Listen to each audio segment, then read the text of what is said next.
अव्यक्त वाणी 18 जनवरी 1969।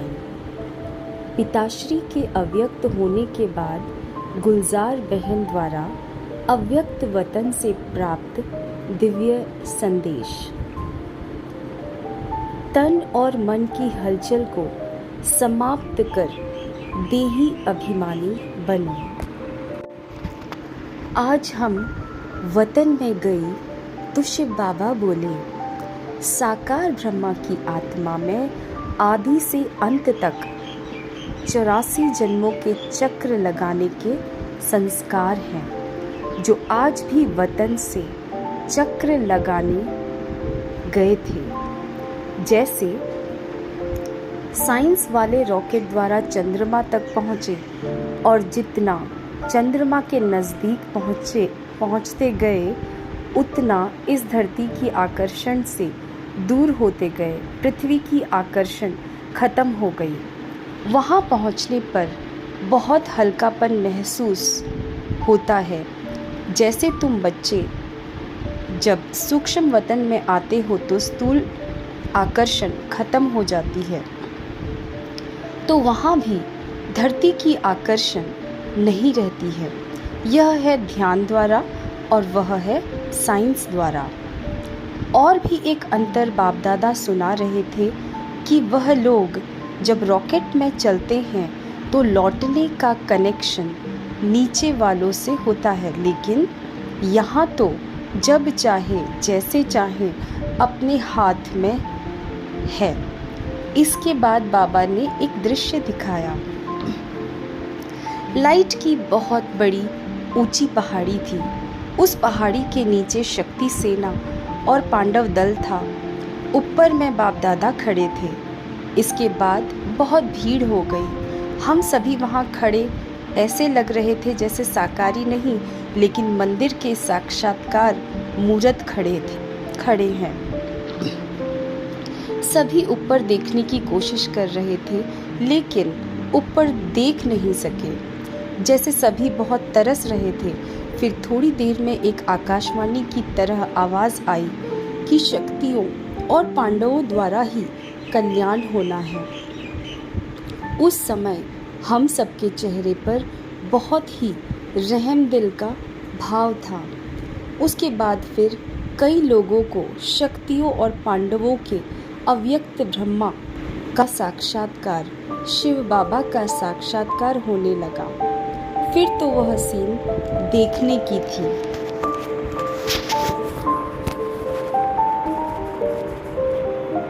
कोई हंस रहा था, कोई पकड़ने की कोशिश कर रहा था, कोई प्रेम से आंसू बहा रहा था, लेकिन सारी शक्तियां आग के गोले समान तेजस्वी रूप में स्थित थी। इस पर बाबा ने सुनाया कि अंत समय में तुम्हारा यह व्यक्त शरीर भी बिल्कुल स्थिर हो जाएगा। अभी तो पुराना हिसाब किताब होने के कारण शरीर अपनी तरफ खींचता है, लेकिन अंत में बिल्कुल स्थिर और शांत हो जाएगा। कोई भी हलचल न मन में न तन में रहेगी, जिसको ही बाबा कहते हैं देही अभिमानी स्थिति। दृश्य समाप्त होने के बाद बाबा ने कहा, सभी बच्चों को कहना कि अभी देही अभिमानी बनने का पुरुषार्थ करो। जितना सर्विस पर ध्यान है उतना ही इस मुख्य बात पर भी ध्यान रहे कि देही अभिमानी बनना है। सेकंड पॉइंट, पुराने संस्कार रूपी पत्तों को समाप्त कर बीज रूप अवस्था बनाओ। आज जब मैं वतन में गई तो बाप दादा हम सभी बच्चों का स्वागत करने के लिए सामने उपस्थित थे। जैसे ही मैं पहुंची तो जैसे साकार रूप में दृष्टि से याद लेते थे वैसे ही अनुभव हुआ, लेकिन आज की दृष्टि में विशेष प्रेम के सागर का रूप इमर्ज था। एक एक बच्चे की याद नैनों में समाई हुई थी। बाबा ने कहा, याद तो सभी बच्चों ने भेजी है, लेकिन इसमें 2 प्रकार की याद है। कई बच्चों की याद अव्यक्त है और कईयों की याद में अव्यक्त भाव के साथ व्यक्त भाव मिक्स है। 74% बच्चों की याद अव्यक्त थी, लेकिन 24% की याद मिक्स थी। फिर बाबा ने सभी को स्नेह और शक्ति भरी दृष्टि देते गिट्टी खिलाई। फिर एक दृश्य इमर्ज हुआ। क्या देखा कि सभी बच्चों का संगठन खड़ा है और ऊपर से बहुत फूलों की वर्षा हो रही है। बिल्कुल चारों ओर फूलों के सिवाय और कुछ देखने में नहीं आ रहा था। बाबा ने सुनाया, बच्ची, बाप दादा ने स्नेह और शक्ति दो बच्चों को दी ही है, लेकिन साथ साथ दिव्य गुण रूपी फूलों की वर्षा शिक्षा के रूप में भी बहुत की है। परंतु दिव्य गुणों की शिक्षा को हर एक बच्चे ने यथाशक्ति ही धारण किया है। इसके बाद फिर दूसरा दृश्य दिखाया। 3 प्रकार के गुलाब के फूल थे, एक लोहे का, दूसरा हल्का पीतल का और तीसरा रियल गुलाब था। तो बाबा ने कहा, बच्चों की रिजल्ट भी इस प्रकार है। जो लोहे का फूल है, यह बच्चों के कड़े संस्कार की निशानी है। जैसे लोहे को बहुत ठोकना पड़ता है, जब तक गरम न करो, हथौड़ा न लगाओ तो मुड़ नहीं सकता। इसी तरह कई बच्चों के संस्कार लोहे की तरह कड़े हैं, जो कितना भी भट्टी में पड़े रहें लेकिन बदलते ही नहीं।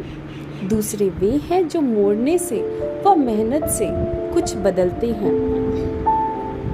तीसरे वे हैं जो नेचुरल ही गुलाब हैं। ये वही बच्चे हैं जिन्होंने गुलाब समान बनने में कुछ मेहनत नहीं ली। ऐसे सुनाते सुनाते बाबा ने रियल गुलाब के फूल को अपने हाथ में उठाकर थोड़ा घुमाया। घुमाते ही उसके सारे पत्ते गिर गए और सिर्फ बीच में बीज रह गया। तो बाबा बोले, देखो बच्ची, जैसे इसके पत्ते कितनी जल्दी और सहज अलग हो गए, ऐसे ही बच्चों को ऐसा पुरुषार्थ करना है जो एकदम फट से पुराने संस्कार, पुराने देह के संबंध रूपी पत्ते छट जाए और फिर बीज रूप अवस्था में स्थित हो जाए। तो सभी बच्चों को यही संदेश देना है कि अपने को चेक करो कि अगर समय आ जाए तो कोई भी संस्कार रूपी पत्ते अटक तो नहीं जाएंगे जो मेहनत करनी पड़े। कर्मातीत अवस्था सहज ही बन जाएगी या कोई कर्म बंधन उस समय अटक डालेगा। अगर कोई कमी है तो चेक करो और भरने की कोशिश करो। थर्ड पॉइंट है, स्नेह और संगठन के लिए एक दो की राय को रिगार्ड दो। आज बाबा को मधुबन में आने के लिए निमंत्रण देने वतन में गई तो बाप दादा के इशारों से अनुभव हुआ कि आज बाबा का विचार नहीं है। इतने में ही बाबा बोले, अच्छा बच्ची, सभी बच्चों ने बुलाया है। तो बाप दादा बच्चों का सेवाधारी है। यह सुनकर संकल्प चला कि बाबा ने अभी अभी ना की और अभी अभी हाँ की। क्यों? दिल के संकल्प को जानकर बाबा बोले, यह जानबूझकर कर्म करके बाबा सिखला रहे हैं कि तुम बच्चों को भी एक दो की राय, एक दो के विचारों को रिगार्ड देना चाहिए। भल समझो कोई विचार देता है और तुमको नहीं जचता है तो भी उनके विचार को फौरन ठुकरा नहीं देना चाहिए। पहले तो उनको रिगार्ड दो कि हाँ, क्यों नहीं, बहुत अच्छा, जिससे उनके विचार का फोर्स कम हो जाए। तो फिर आप जो उन्हें समझाएंगे वह समझ सकेंगे। अगर सीधा ही उनको कट करेंगे तो दोनों फोर्स टक्कर खाएंगी और रिजल्ट में सफलता नहीं निकलेगी। इसलिए एक दो के विचार अर्थात राय को पहले रिगार्ड देना आवश्यक है। इससे ही आपस में स्नेह और संगठन चलता रहेगा। फोर्थ पॉइंट, साकार के श्रृंगार का प्रैक्टिकल स्वरूप, अव्यक्त स्थिति बनाकर दिखाओ। आज जब वतन में गई तो जैसे ही हम पहुंची तो बाप दादा सामने थे ही, लेकिन क्या देखा कि ब्रह्मा बाबा के गले में ढेर की ढेर मालाएं पड़ी हुई थी। फिर बाबा ने कहा, यह माला उतार कर देखो। माला उतारी तो कोई बड़ी माला थी, कोई छोटी। हमने कहा, बाबा इसका रहस्य क्या है? बाबा बोले, बच्ची यह सभी उल्हनों की माला है, क्योंकि बच्चे जब एकांत में बैठते हैं तो बाबा को स्नेह में उल्हना ही देते हैं। हर एक बच्चे ने बाप को उल्हनों की माला जरूर पहनाई है। बाबा ने कहा, बच्चों को ड्रामा भर याद है, लेकिन प्यारे ते प्यारी चीज तो जरूर है।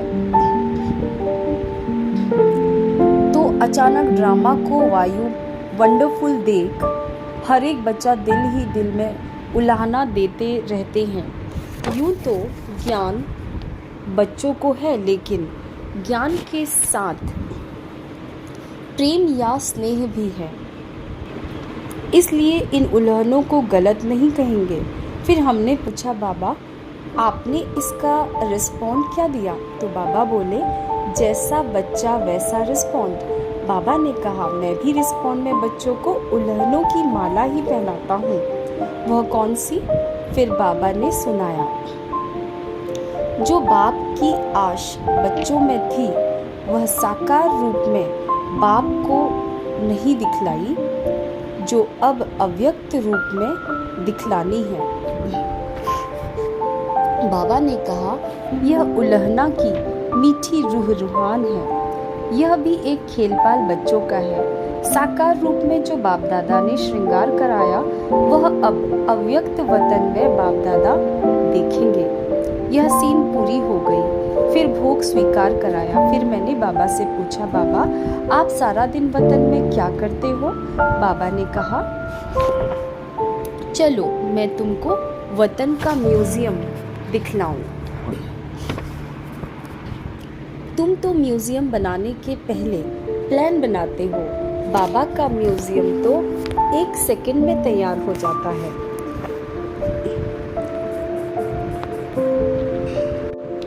फिर क्या देखा? एक बहुत बड़ा हॉल था। एक ही हॉल में हम बच्चे ढेर की ढेर मॉडलों के रूप में खड़े थे। हमने कहा, बाबा यह तो हम ही म्यूजियम में खड़े हैं। बाबा ने कहा, बच्ची बाबा का म्यूजियम यही है। अभी तुम जाओ, जाकर एक मॉडल को देखो कि बाप दादा ने क्या क्या सजाया है, जैसे आर्टिस्ट मूर्ति को सजाते हैं। तो बाबा ने कहा, देखो बाप दादे ने क्या क्या सजाया है। हम जब मॉडल के पास गई तो हमको कुछ खास दिखाई नहीं पड़ा। पूरी सजी हुई मूर्ति दिखाई पड़ रही थी।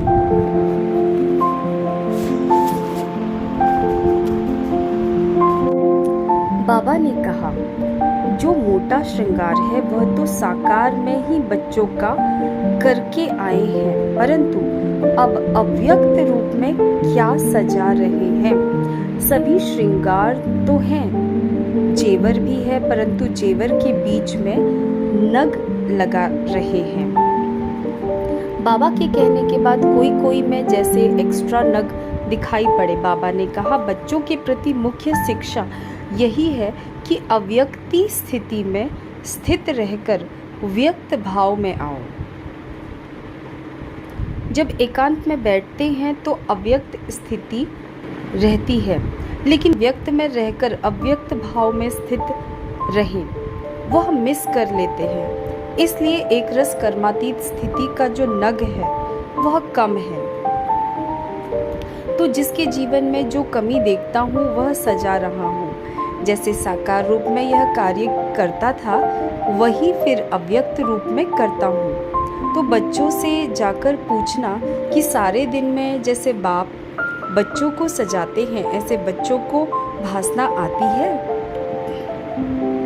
उस टाइम जो योग युक्त बच्चे होंगे उनको भासना आएगी कि बाबा अब मेरे से बात कर रहे हैं, सजा रहे हैं, जैसे मैं अव्यक्त वतन में बच्चों से मिलता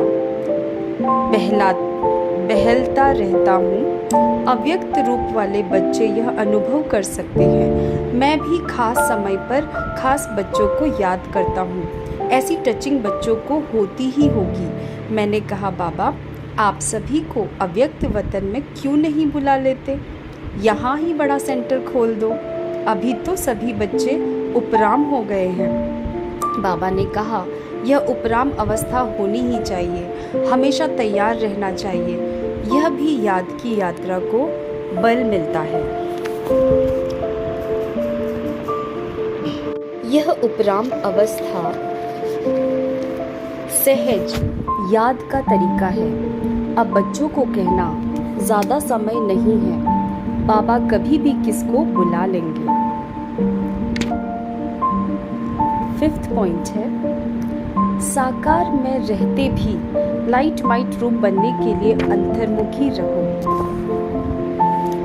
आज जब वतन में गई तो जाते ही अनुभव हो रहा था जैसे कि लाइट के बादलों से क्रॉस करके वतन में जा रही। बादलों की लाइट ऐसे लग रही थी जैसे सूर्यास्त होते समय लाली देखने में आती है। जैसे ही वतन में पहुंची तो वहां भी ऐसे ही देखा कि लाइट के बादलों में के बीच बाप दादा का मुखड़ा सूर्य चंद्रमा समान चमकता हुआ देखने में आ रहा था। सीन तो बड़ी सुंदर दिखाई दे रही थी, लेकिन आज का वायुमंडल बिल्कुल शांत था। बाप दादा के साथ मुलाकात में भी शांति और शक्ति की भासना आ रही थी। फिर तो मुस्कुराते हुए बाबा बोले, भल तुम बच्चे साकार शरीर में साकारी सृष्टि में हो, फिर भी साकार में रहते ऐसे ही लाइट माइट रूप होकर रहना है। जो कोई भी देखे तो महसूस करे कि यह कोई फरिश्ते घूम रहे हैं। लेकिन यह अवस्था तब होगी जब एकांत में बैठ अंतर्मुख अवस्था में रह अपनी चेकिंग करेंगे। ऐसी अवस्था से ही आत्माओं को आप बच्चों से साक्षात्कार होगा। आज वतन में एक तरफ तो बिल्कुल शांति थी, दूसरी तरफ फिर प्यार का रूप था, बहुत था। क्या देखा, बाबा की बाहों में सभी बच्चे समाये हुए थे, साथ साथ प्रेम का सागर तो था ही। बाबा ने कहा, तुम शक्तियों को भी सर्व आत्माओं को ऐसे ही अब अपने समीप लाना है। आपकी दृष्टि में बाप समान जब प्रेम और शक्ति दोनों ही पावर होंगी तब आत्माएं नजदीक आएंगी। इसके बाद बाबा ने तीसरा दृश्य दिखाया। क्या देखा, बाबा के सामने ढेर कार्ड्स पड़े हुए थे। बाबा ने कहा, इन कार्ड्स को ऐसे सजाओ जिसका कोई सीनरी बन जाए, क्योंकि हर कार्ड पर सीनरी की डिजाइन थी। किस में चित्र, किस में शरीर। हम मिलाने लगी तो कभी उल्टा कभी सुलटा हो जाता था। बाप दादा बहुत हंस रहे थे। उसमें बहुत ही सुंदर सतयुग की सीनरियां थी। एक कृष्ण बाल रूप में झूले में झूल रहा था, साथ में कांता दासी झूला रही थी। दूसरे में सखियों का खेल था, मतलब तो सतयुग की दिनचर्या थी। फिर बाबा ने विदाई देते समय कहा, बच्ची, सबको संदेश देना कि शक्ति स्वरूप भव और प्रेम स्वरूप भव। पॉइंट नंबर 6, स्नेह के रिटर्न की सौगात, पवित्र और योगी बनो। आज जब इस देह और देह के देश से परे अपने सूक्ष्म वतन, जिसको ब्रह्मापुरी कहते हैं, वहां गई तो परमात्मा बाप ने एक दृश्य दिखाया। बहुत बड़ी एक भीड़ देखी। फिर देखा जैसे कोई टिकट बांट रहा है और हर एक कोशिश कर रहा है कि हमें भी टिकट मिले। लेकिन थोड़े समय में देखा कि कोई को टिकट मिली और कोई टिकट से वंचित रह गए। जिनको टिकट मिली वे दिल ही दिल में हर्षाते रहे और जिन्हें नहीं मिली वे एक दो को देखते रहे। वह टिकट कहाँ की थी? उस पर एक दूसरा दृश्य देखा। एक बड़ा सुंदर दरवाजा था जो अचानक खुला। जिन्हों के पास टिकट थी वे तो दरवाजे के अंदर चले गए और जिनके पास टिकट नहीं थी वे बड़े ही पश्चाताप से देख रहे थे। उस दरवाजे पर लिखा हुआ था स्वर्ग का द्वार। बाबा ने रहस्य सुनाया कि परमात्मा बाप सभी बच्चों द्वारा सतयुगी नई सृष्टि स्वर्ग में चलने की टिकट दिला रहे हैं, परंतु कई बच्चे सोच रहे हैं कि अब नहीं, बाद में ले लेंगे। लेकिन ऐसा न हो कि यह टिकट मिलना बंद हो जाए और स्वर्ग में जाने से वंचित रह जाए। बाबा ने कहा, कई आत्माएं सुनती हैं, सोचती हैं कि यह कार्य क्या चल रहा है, तो बाप दादा बच्चों प्रति यही शिक्षा दे रहे हैं कि अब सोचते सोचते अपने भाग्य को गवा न दो। फिर दूसरी सीन देखी, नदी बह रही थी। उस नदी में दूर दूर से कई लोग आकर स्नान कर रहे थे। कई फिर वहाँ ही नज़दीक थे लेकिन नहा नहीं रहे थे, बल्कि उनसे नज़दीक रहने वालों से कई पूछ रहे थे कि नदी कहाँ है, हम जाकर स्नान करें। लेकिन वो नज़दीक रहने वाले थे, उनको नदी में स्नान करने का महत्व नहीं था, और जो प्यासे थे उनको भी उस प्यास का मूल्य कम कराते थे।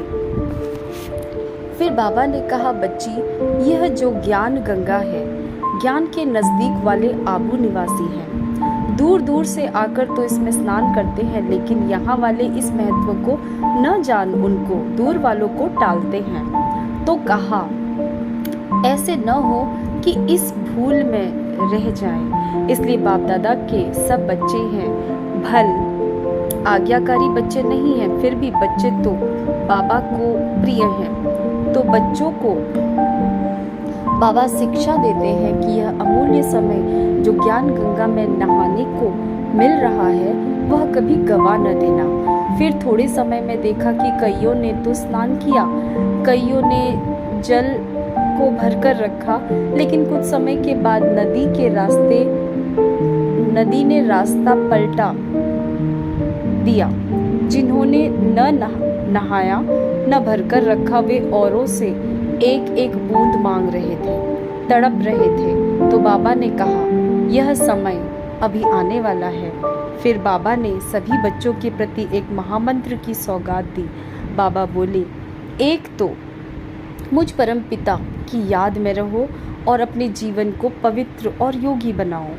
यही बाप दादा स्नेह के रिटर्न में महामंत्र की सौगात सभी को दी।